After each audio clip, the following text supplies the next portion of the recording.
I think it's safe to say that as humans, we all want to find a purpose. We want to live a life that feels full and important, and in order to do that, we need to discover ourselves. It's a common belief among many religions that we have the free will to do just this, to make our own decisions, to learn and grow from them. But what if, while on this path towards your most free self, you ironically end up in the clutches of a controlling cult leader who isolates you from the outside world and actually manipulates how you understand what it means to be free? Today, we're going to explore a lesser-known black magic satanic cult led by a man named Colin Batley and discover how one young woman, after more than a decade of intimate torture, was able to escape the cult, pull down the veil, and let the fresh air in.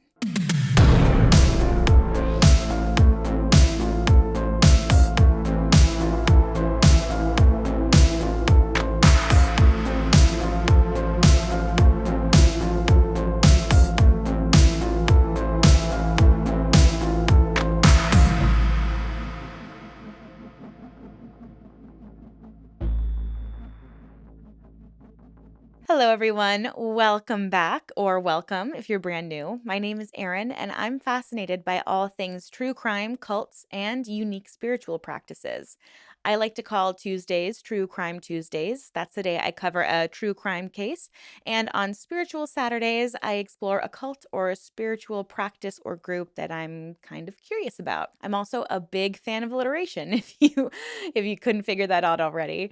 And if you find this interesting too, I hope you'll subscribe because I'd absolutely love to have you here. At the beginning of my videos, I also like to recommend a book. Now, I've been recommending some kind of spooky, well, not even spooky, but very disturbing books lately. And sometimes you just need a slightly lighter hearted break. And it is October. So I thought I would share this book I read last year called Payback's a Witch. It is magical.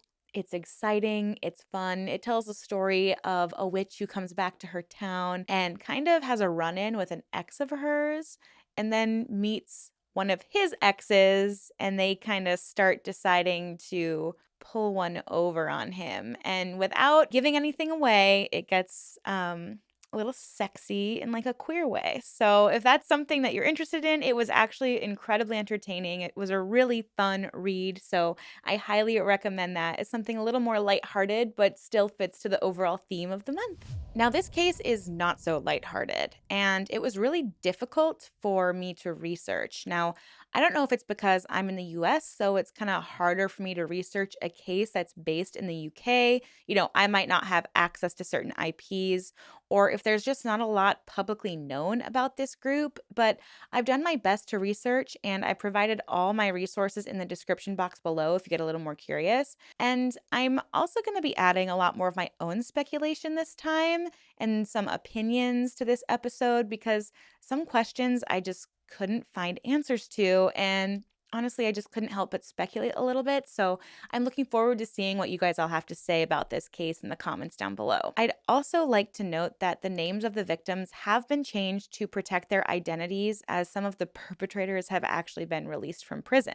Now, in order to give you a full understanding of this cult, I'm going to share the story of one brave woman who goes by the pseudonym Annabelle Forrest. She wrote a book with a ghostwriter called The Devil on the Doorstep, and a lot of this will be focused on her account as she was the brave one who brought an end to this group. But I am very much convinced that her experiences are unfortunately not unique and not isolated to just her, as there were several young victims who did end up speaking out. So please consider that as you watch this video. Annabelle Forrest was born in the early 90s, and her parents split up when she was only 2 years old. Although her mother, Jackie, was not a very affectionate mother, Annabelle did have a close relationship with her stepfather, Alan. The three of them, plus her half-sister Olivia, lived in London together. Annabelle recalls sweet moments of him picking her up from school and playing with her, showing her the kindness and nurturing that she was missing from her own mother. And I'm going to speculate right away because I think it was around this time where Jackie met a man named Colin Batley. This was a man who propped himself up as a leader of the church. Yeah, that's what he called his organization, his new religion. He was very, very creative. He just decided it would be called the church. Great job, Colin. So, Colin was obsessed with the occult and dark magic. He'd come across a book called The Book of Law, which isn't explaining the law as you and I might know it. In fact, this book is actually considered a sacred text of a spiritual philosophy known as Thelema. The book was written by Aleister Crowley, who claimed that one day a guardian angel named Aiwass had dictated the law to him. The central teaching of this book is do what thou wilt shall be the whole of law, basically encouraging people to discover their one true purpose or mission, regardless of interference of others. And I kind of take this to mean that basically you have the free will to do whatever you want, regardless of societal rules or laws or other people's boundaries, as long as it means that you are living your truest and most authentic self. Now, it does say within the principle to be guided by love as you move on your journey towards your most authentic self, which sounds very lovely and very romantic, but if it was a happy ending, we wouldn't be sitting here, would we? There are a lot of red flags within these teachings. It seems like the idea of no one else being able to interfere with your authentic purpose means you can just ignore them when they say no, because, you're just living your most purposeful self.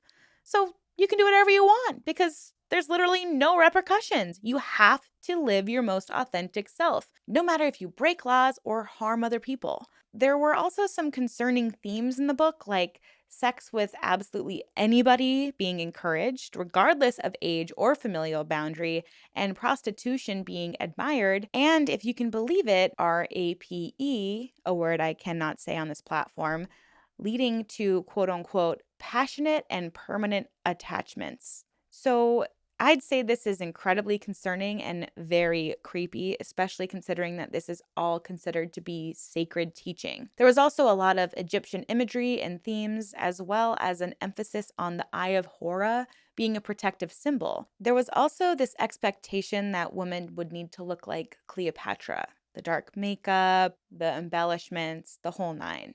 A full exploration of Thelema could be its own video itself, and I know there's a lot of conflicting and or biased points of views to be found on the internet, so I highly encourage you doing your own research on the topic, but I do want you to be advised to use discretion as I wound up on some very strange websites, so just be careful. I'm going to speculate a little more because I find it quite interesting, but not at all surprising, that Colin Batley used this teaching of living your most authentic self to justify his cult behavior. It seemed that he hated working, but loved surrounding himself with women. He knew many women of the night, for lack of a better term or a more legal for YouTube term, and it was known that he would help facilitate the evening activities of those women while at the same time lifting himself up as a religious authority figure. It is said that he often preyed upon women who had young children and who were seemingly single so that he could groom those young children into a follower or maybe even someone to have intimate relations with. So it may come as no surprise that Jackie, Annabelle's mother, a poor woman living in a little more of a dodgy neighborhood in London, found her way to Colin. By 1997, the church had amassed 17 members, and Colin encouraged many of them to move with him to a small town in Wales. Now, this is a classic cult leader tactic. He isolated his followers so that they had no real link to the outside world. It was difficult for their family to get in touch with them, so there was no outside influence to any of Colin's teachings. He moved them somewhere remote so that, I'll speculate here, if one of them were to disappear, it would take a very long time for their family to realize it and go looking for them. So this was a very intentional decision that Colin made. And I'm guessing that a big draw to this group was the idea of spiritual growth, enlightenment, and it's even been said one of the promises was immortality. The women he gathered each wanted to be the special one, the ones that got to live forever. So if they were to sacrifice everything they knew and got out of their comfort zones and ran away from any person who could potentially distract them from Colin and what he wanted them to do, they were led to believe that this would help them with their spiritual growth. He had propped himself up so high as the all knowing authority, and he told his followers that he literally knew everything, even things that they were doing privately. He manipulated their free will by offering them a choice. However, he would frame the options in a way that would make them choose the option that he wanted. It was like a ruse of freedom. He might frame the options like this. Well, you could stay here in London and be stagnant, living with the same people, living the same life, doing the same thing. Or you could move with me, commit yourself to your growth, and discover your true potential. It's giving 20-year-old influencer tries to sell a life coaching course. Just don't buy it. Now, if you're someone who wanted to make a change, you would obviously choose the latter, and you wouldn't realize that the choice hadn't actually been made by you because he made you think that you wouldn't grow, you wouldn't see your true potential unless you made the decision to leave with him. He'd instilled a fear that if you made a different choice, you'd be worse off. And we'll see more examples of this as we continue Annabelle's story. By 1999, the group had moved into 4 houses within a cul-de-sac in Kidwelly. The followers were Sandra Iveson, Shelley Millar, Jacqueline Marling, Annabelle's mom, and of course Colin and his wife Elaine, who lived right next door. So Annabelle and Jackie ended up following Colin to Wales, and Alan, the stepdad, even came along. Annabelle said she hadn't even met Colin until after they had moved, and at that point, she was already 7 years old. She expressed that the house they lived in felt dirty and old. Her family was still living in London and wasn't allowed to visit them or contact them, further isolating them from the outside world, and soon, Jackie would encourage Alan to get a job away from the small town, and eventually, he just stopped coming back. It was a little unclear on the timeline of when exactly Jackie got heavily involved with Colin, but I can infer that the closer she got to Colin, the more he encouraged her to leave Alan. And I feel confident in saying that this probably contributed to Alan leaving the family. One night after Alan had left for good, Annabelle was woken up in the middle of the night. She was brought downstairs to the living room where Colin was waiting for her. Unbeknownst to young Annabelle, the adults had been engaging in weekly meetings that sometimes involved orgies, and this was somehow connected to a satanic ritual. It was deemed as a celebrated part of this new religion. The women would engage in acts with each other and with Colin, both as a group and separately. This type of intimacy had become so normalized within the group, and intercourse had almost become a requirement of the religion. The women were led to believe that intercourse was a vital part of their spiritual growth. Sex, often and with anyone, was one of the tenets of this religion. So, I suppose it will come as no surprise that poor Annabelle would begin to be groomed to believe this behavior was normal the night she got pulled from her bed when she was only 7 years old. In the dark living room, Colin addressed her while her mother stood by. He told Annabelle that she was the chosen one, and that now was the time that she needed to commit to her journey within the church, because if she didn't, she would endure never-ending pain and darkness in what they called the abyss. From what I could gather, the abyss was a made-up place used to instill fear in the followers of Colin's church. It would kind of be the equivalent to the threat of eternal damnation if you were a Catholic or Christian. The threat of never-ending pain for eternity. And Annabelle is only 7 years old, so this is really scary for her. And she's also afraid of Colin. I mean, she barely knows the man, and he's scaring her with these tales of the abyss. She doesn't have Alan there to support her or nurture her anymore, and her mother still just isn't emotionally present. So she listens to Colin and silently observes as she is initiated into the religion. Now, trigger warning, the rest of the story gets very graphic, and considering that there are children involved, it's extra disturbing, so please use discretion as we continue with this story. Annabelle is forced to stand and watch as her mother performs fellatio on Colin. She's 7. I can't imagine the confusion and the fear she must have felt, and she didn't fully understand what was going on. It must have been so terrifying, especially when Colin said, while the act was being performed, straight to Annabelle, "When you get your period, I'll have you." It just makes me so sick to think about this. And unfortunately, as time went on, Jackie, Annabelle's mom, got busier and busier within the church, which is another classic cult tactic. Make the followers work for their spiritual growth. Followers in cults are often so overworked and tired that this exhaustion and sleep deprivation makes any tiny act of kindness from the leader seem like a big gift. Exhaustion, coupled with the threat of the abyss, made his followers easier to control because at that point, they're just running on autopilot. They just want to get from day to day. So Annabelle's mother was gone every weekend, and Annabelle was stuck back with Colin. When Jackie returned, she was simply too exhausted to spend time with Annabelle, and Annabelle felt more isolated and neglected. At one point, Annabelle even expressed a desire to leave and go live with her father, her real biological father. And to her surprise, Jackie agreed and brought it up with Colin, who used his masterful choice manipulation technique to get her to stay, make her feel like she was making the choice. As we know, he had to make little Annabelle feel like she was making the choice to stay. So he said, "I'll take you to your father's, but just so you know, he won't be able to take care of you." So with the threat of not being taken care of, Annabelle decided she would stay. She didn't understand at her young age that a choice whose only other option instills fear in you isn't really a choice at all. You don't really have free will, which ironically is the number one principle of this cult. But Colin didn't want anyone to have true free will. He manipulated their freedom of choice until the very end. Because remember, in this religion, it doesn't matter who he hurts, as long as Colin is living his most true and authentic self. And I guess to Colin, his most authentic self was a creepy, old, manipulative, and predatory cult leader. Great. By now, Annabelle had been fully integrated into this cult. There were gatherings every Sunday to read the Book of Law.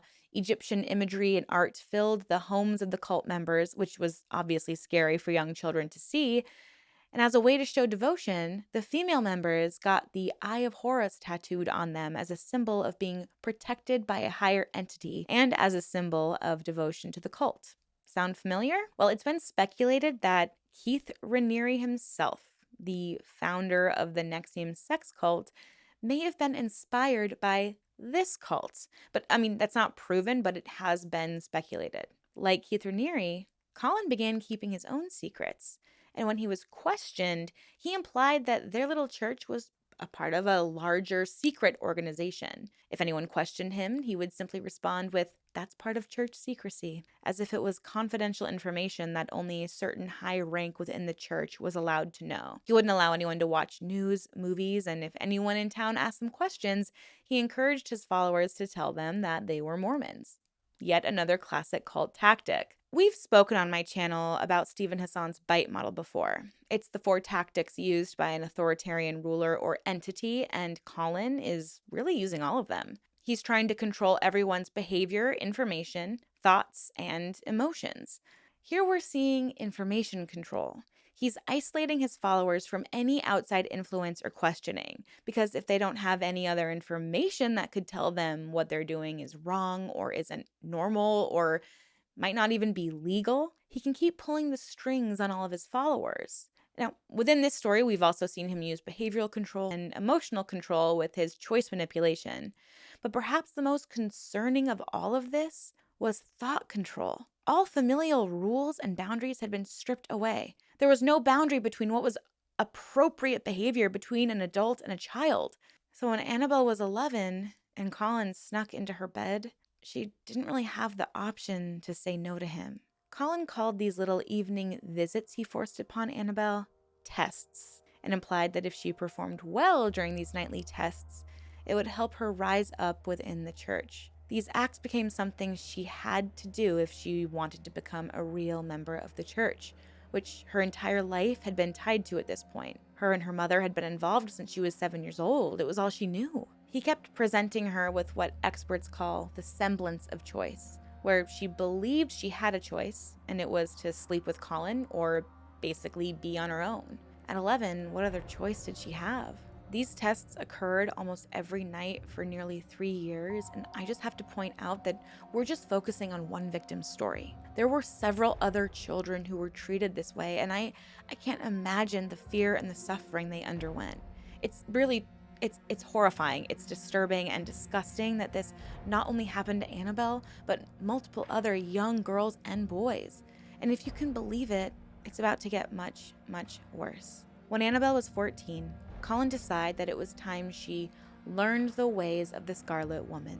This meant it was time for her first three-way, and this would occur with Colin and her mother, her very own mother. Colin had the audacity to complain that Annabelle was too stiff during their first encounter, so he insisted that her mother engage in certain acts with Annabelle on her own to get her comfortable, and then have Colin come in so they could do the acts with him. It's just unthinkable that a mother would subject her children to this behavior. Like, how is this not something that woke her up? I completely understand how cult indoctrination can be really, really difficult to kind of sift through. But there's really just not a word to accurately describe how upsetting this is and how hard it is to hear that a woman could subject her own child to something like this. Now, Colin became concerned that Annabelle might fall pregnant, and it seemed he recognized that if a minor had gotten pregnant with his child, it would probably shed a negative light on his organization. So, wow, it seems he was a little bit aware that what he was doing was illegal. So, does he stop doing it? No.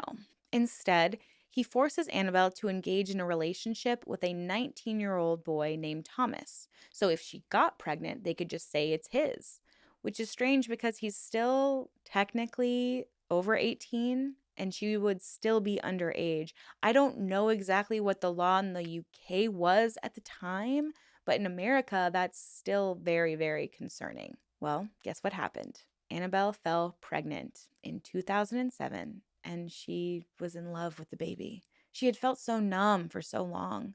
She'd endured so much pain, both emotionally and physically, and she'd begun to wonder if she'd ever feel anything again. She was worried there was no escape in sight for her, so when she fell pregnant and she felt that love and that intuitive nurturing for her child, she actually felt happy. She recalled that when she told Colin about the pregnancy, he pretended like he'd already known. I mean, he was all knowing after all. He almost forced her to not have the baby, but he was worried that he would push Annabelle away if he did so. So, in order to maintain control over her, he changed his mind and let her keep the child, and he made her tell Thomas, the 19-year-old boy, that the baby was his. Throughout her pregnancy, Colin continued to violate her. She was getting so broken down, so much that she would hurt herself with a knife to try to disassociate from the emotional numbness she was feeling. Colin never confronted her about these attempts at her own life. And that's where she really started breaking down her beliefs about him being all knowing. He didn't really know what she did behind closed doors,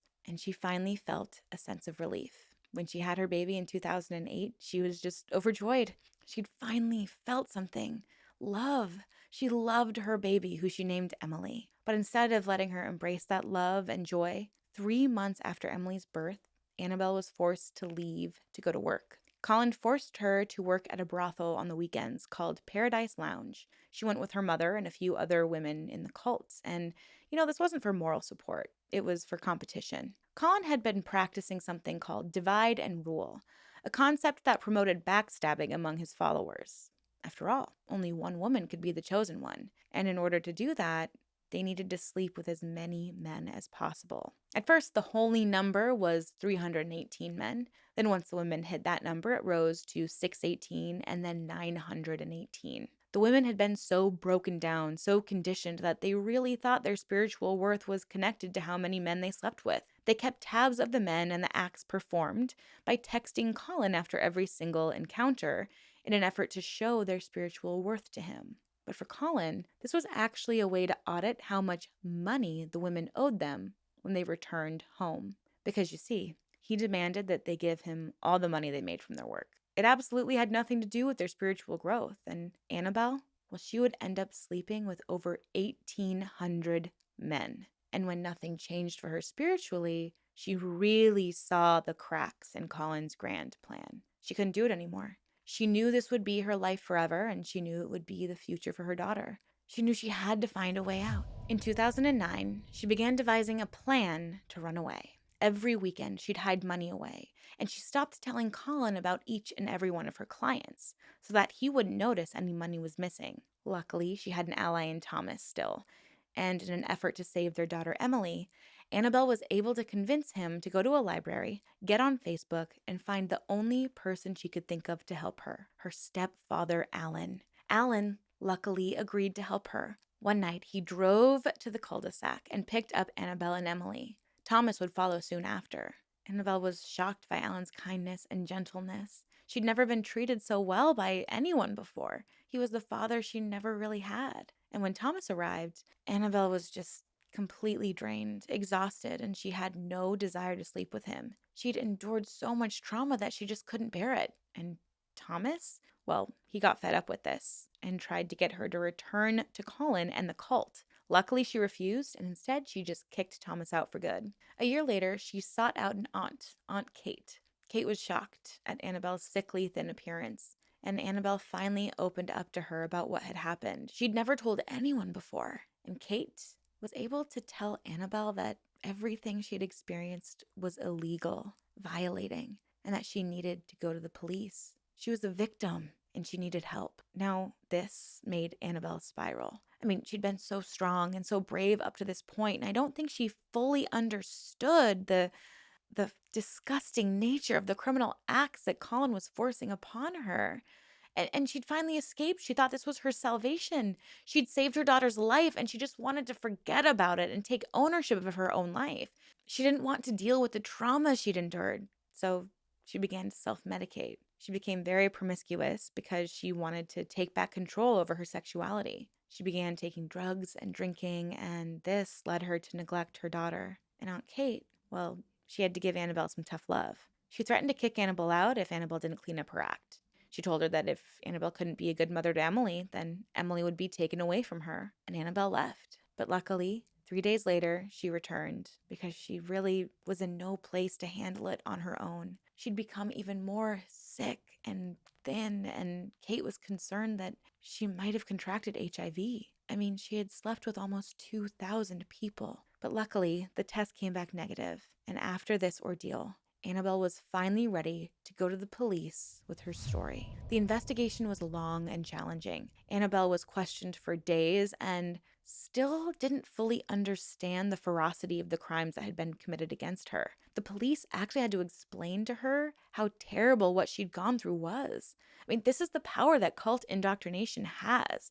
It can totally change how you perceive right from wrong, and honestly, thank goodness Annabelle woke up in time for her to get out of it, for her to protect her daughter. And really, everyone else who got stuck in this group has Annabelle to thank. So, after the press picked up the story, more victims felt inspired and empowered to speak out, and most of them were underage when the crimes had been committed. Of course, Colin and Jackie denied all wrongdoing, but when a DNA test that was performed on Emily proved that Colin was the daughter's father, well, that was the nail in the coffin. In 2011, Colin Batley was found guilty of 35 charges, including trafficking. His wife and Jackie were found guilty of 5 charges, and Shelley was convicted of 2. And Annabelle decided to go to the sentencing. She felt strong again, and she wanted to see her mother one last time. See if her mother could show up as the nurturing person she needed in her life. Maybe her mother felt bad for everything she had forced her daughter to do. But Jackie simply gave her a look as if to say, "What are you doing here?" And that was all the closure Annabelle needed. She wanted nothing to do with her mother. All of the perpetrators in this case were given prison sentences. Shockingly, Colin wasn't even given the longest sentence. He got 11 years, Jackie got 12, and they both might be out of prison at this point, or at least very soon, but I wasn't able to find any information confirming this. But wherever they are, I can only hope that they feel enough shame and guilt to never do this again. And if they don't feel that, I hope that by now they have enough notoriety that people just keep their distance from these monsters and continue to talk about the horrible things they've done. The more we can promote awareness to predators and cult-like groups like this one can save a lot of people from experiencing what Annabelle went through. So if you're so inclined, please talk to your friends about this case, do more research about this case. And if you know someone in the UK, please send this video to them, because any day now these people could be free, wandering around like the predators they are. It's just really scary to think about. That's actually one reason I wanted to create this channel, was because I wanted to bring more awareness to groups like this and hopefully help people understand the dangers of these groups. And Annabelle, although she's still tortured, has been able to move forward. She found a nice man, had another child, and as far as I know, is living a happy life, even though she endured a childhood that no one deserves.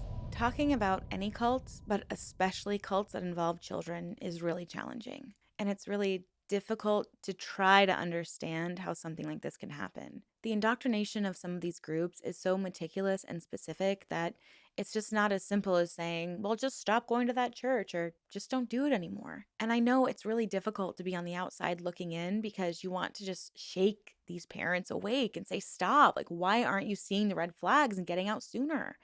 And it's frustrating, it's upsetting, and it can lead to terrible stories like Annabelle's. She was just an innocent child who had no idea what was being done to her. And she certainly had no idea it was so vile and illegal until an outsider opened her eyes to it. She should never have had to go through it, and her mother should never have put her through it. And I always try to leave my videos with some kind of lesson that could be learned, and this story is just so upsetting that I think that all I can really say is this. If you've been watching this story and you think, wow, well, that would never happen to me, I would never fall for that. As much as I hate to say it, you are probably an easier target than you think. You're probably an easier target than someone who has studied these groups and understands the tactics that they use. All it takes to get sucked into a group like this is being vulnerable, and someone finds you in a vulnerable enough position, offers you a solution to your problem, and suddenly you're hook, lined, and sank. So please keep doing research, stay aware, and listen to your gut when it tells you something is wrong. Feeling uncomfortable isn't always something you have to do for your growth. Sometimes it's actually your intuition screaming, leave, get out, or don't do this. And that is a feeling you should always listen to.